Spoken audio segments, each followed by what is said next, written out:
Let me get to a story here with Shia LaBeouf. You guys we saw Shia LaBeouf, and I know this is a little culture, but I want to go to it. One of my favorite actors of all time is Shia LaBeouf. I stopped watching Transformers once he was no longer in it. He does a great job, but he was interviewed by the Channel 5 guy. What's his name, Rob? Andrew Callaghan. Andrew Callaghan, who does a very good job getting reports and interviews.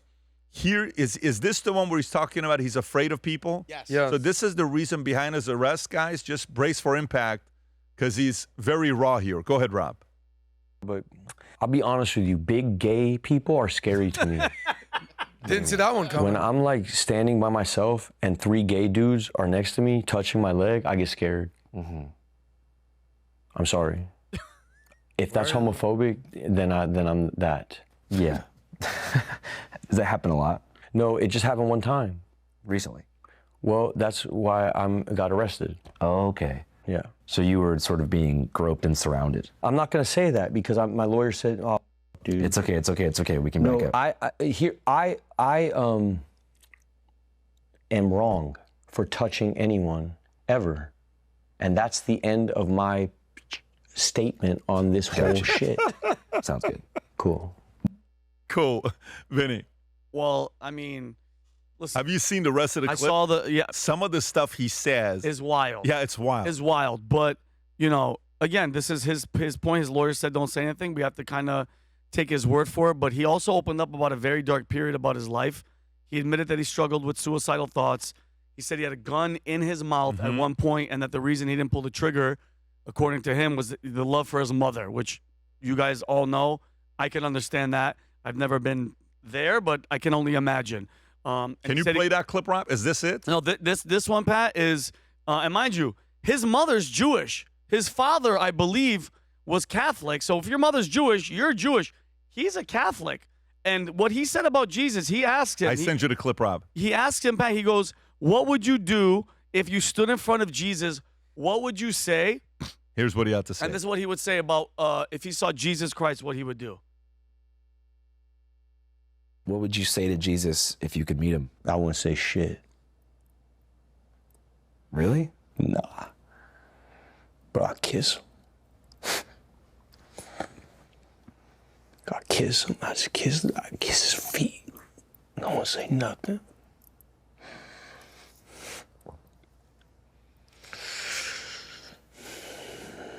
Chill out with these questions, Andrew. My bad. I didn't know it was going to make you emotional. I'm a real brother. Catholic, bro. A real one. I just thought you had thought about No, it. I'm a real one, bro. I want to believe. It's something. Well, hey, bro, you gotta hit your head into the wall hard enough where you just go, fuck it. It's the only way, dog. That's how you find God? Yep, for me. For the hard-headed ones, yeah, you gotta go hard. What do you think was the real-life equivalent of you smashing your head on the wall? I put a gun in my mouth. I was ready to kill myself, blow my brains out. And you can lighten stop it, Rob. letters. Rob, you can stop it. Guys, it's clear, if you see the whole interview, it's clear he's going through something heavy. I've heard a lot of stuff from his mouth of what he's gone through, his family and everything like that. The level of pain, there's no words. Like he's struggling, and I just hope he finds peace, Pat, and healing, because I thought when I saw him on John Bernthal's podcast, I was like, oh, okay. I believe he had a child. Did he have a kid, Pat? And the girl left him, and somebody's suing him and all that stuff. I feel, as a Christian, I feel what he is going through. Like it's obviously something dark. He's been there. I mean, I don't think drinking by yourself in the streets of Mardi Gras at that level of celebrity is something. He did say something also, Pat, that he hates somebody, Rob. That what is this? Yeah, Mike Piazza. Pull up that one, I Rob. saw Mike Piazza the other day. By the way, That's so you random. saw him? Did he sign anything? I saw him in South Type in Beach. Shia LaBeouf and type So in Shia funny. LaBeouf and Mike Piazza. Guys. Is this it? Yeah. Go ahead. He hates Watch them. this, Adam. Bunch of pictures like I'm a golden retriever or a governor or something like that because I like what it does for people's lives. I remember trying to get Mike Piazza's autograph, motherfucker. You know what I mean? For my whole life, Mike Piazza. Were you waiting outside the fence? Every day, this guy, bro. We used to go to these Dodger games. Big Brothers program used to give these tickets out. You go fucking Dodger game. Me and all of them dudes would be sitting in the parking lot. Brent Butler always signed. Hideo Nomo always signed. Mike Piazza. Just a cold heart. Mike Piazza, you're a bitch, bro. Wow. Well, it's come to this. Oh my God. He goes, how many times? 90 times. He goes, you're going to give me one autograph. Can you imagine Mike Piazza sends him right now, I think, and he returns it? When's the last time you even heard Mike Piazza's name? Well, no, we talk because we debate catchers of all great hitting catchers of all time, and this guy was a good hitter. But how do you greatest hitting? How do you process it, Adam, for yourself with Shia LaBeouf? So I know how much you enjoyed this guy, and the first time we learned about Shia, for me, I think it was during Transformers. But there's a story here. This guy, I think, has been famous since he's 14, 15 years old. Be careful when you want fame too soon, because how many people in Hollywood have we seen get fame before they were mature? Justin Bieber, we see what's going on with that guy these days. The song that you play where he's sitting in front of the mirror talking Lonely. about, what's the song that he sings? Lonely. Lonely. Exactly. It's so crazy. Lindsay Lohan. Very who's different, just, but yeah, it's a song. yeah, exactly. My singing isn't what it used to be. No, Lindsay don't do Lohan, the Corey Hames of the world, the Drew Barrymores of the world. They all deal with trauma, drugs, alcohol, depression, all these things because why? They wanted to be famous. One thing I've learned is I don't want to be famous. I want to deliver value. I want to have influence. I want people to have respect, but I don't care about being liked. I don't care about being famous. A lot of these young people, especially people on the internet these days, streaming every single day, doing things for clicks and attention. There's a very, very ugly side to all this. And I just respect Shia LaBeouf for keeping it real. They say where keeping it real goes wrong. He's had some major issues in his life. In and out of jail, I think, in and out of rehab. Looks like he's finding God. Looks like he's a father now, and I respect that. But there's probably not a realer guy who wears his heart on his sleeve more than Shia LaBeouf. I know you think he's a great actor. I think he's I think he's going a through good dude. I think he's going through it. He talked about his father as well, Vinny, in the interview. Yeah. I don't know if you caught that I part caught about that his part. father. I Can caught you find that clip, Rob, about his father?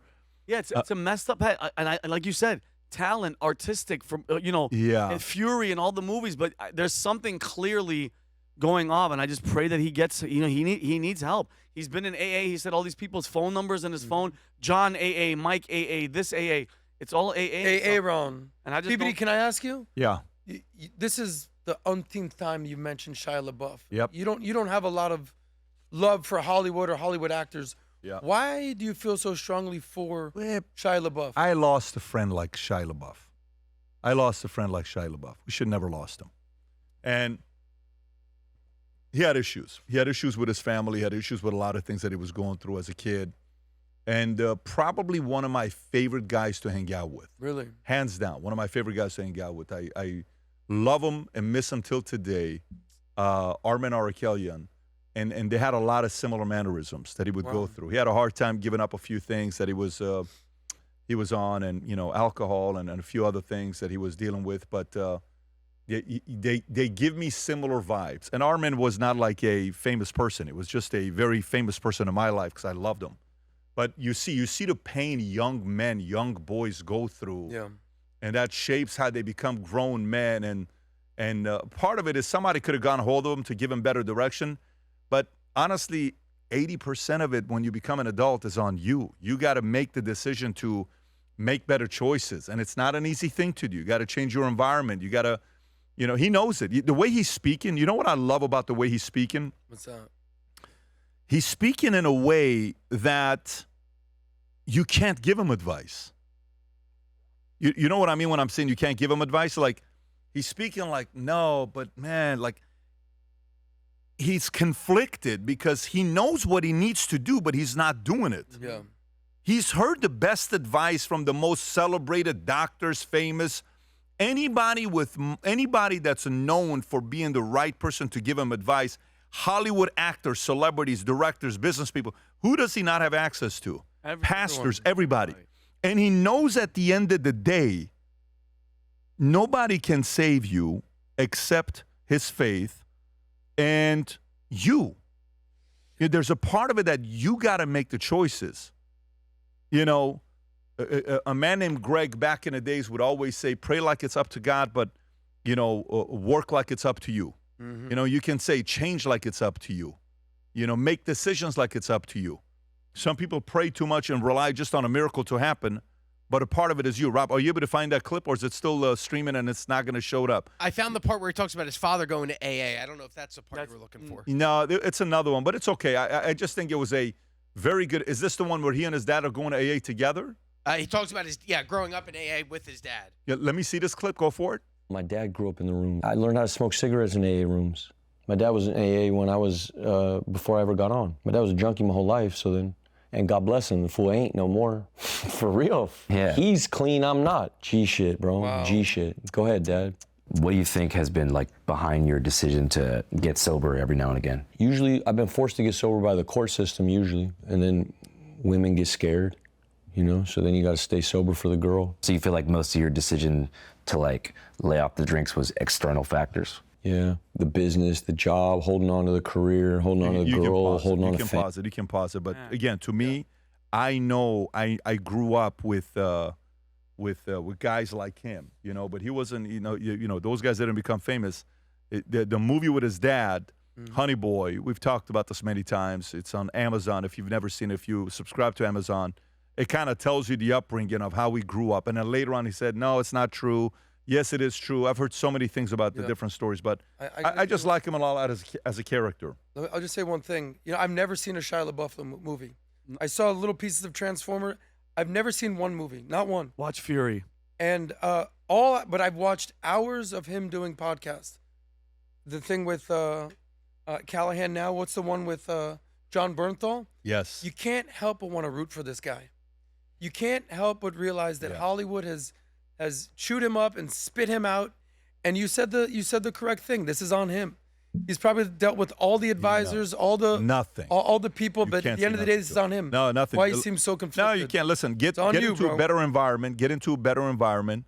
Environment helps a lot. But then at the end of the day, when you're by yourself, I was interviewing Terrence Howard the other day.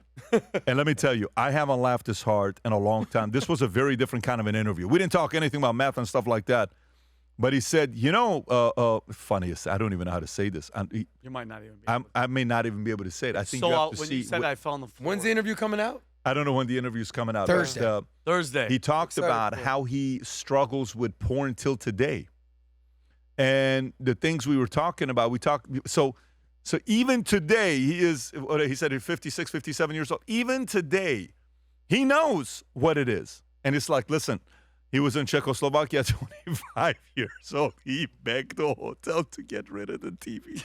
He said, if you keep this TV here, I'm going to have to watch all the porn you got. But by the way, when you watch, you're going to laugh so hard of the stuff he talked about. It's real. So you have to know these are, everybody knows who these guys are. And when they give you that kind of fame at a young age, you know, try managing that at a young age. But anyways, listen, as we're going through this, the one thing that we can't recognize enough for what they do is the armed forces, the folks in the Army, Navy, Marines, you know, Air Force, every one of these guys on what they're doing. Without them, you and I wouldn't have the freedom that we have to be safe, to go out there and do what we're doing. Sometimes you forget about the military, but if you're somebody that served in the military and you believe the future looks bright, or you have a friend or a family that does, and you want to recognize them, Rob, if you can go up, VT merch, we have an Armed Force collection. If you can go down a little bit, there's 2 hats that every time we get them, we can't keep them on. That's one of them. But keep going down, keep going down, keep going down, keep going down. That one to the right, you see that one zoom in? This one, whenever it comes in, it goes just as quickly. I love that. It's an incredible, by the way, if you want to get, the future looks bright, green camo. And then also, Rob, go back if you can. There's another one as well on the bottom left. Keep going, keep going, keep going right there. Those two are two of the most popular hats that we have for folks in the military that word with Future Looks Bright on the right side. So put the link below, Rob. Go to vtmerch.com, place an order, especially at a time like this. Represent our military for the patriotic job that they're doing out there. If you enjoyed this video, you want to watch more videos like this, click here. And if you want to watch the entire podcast, click here.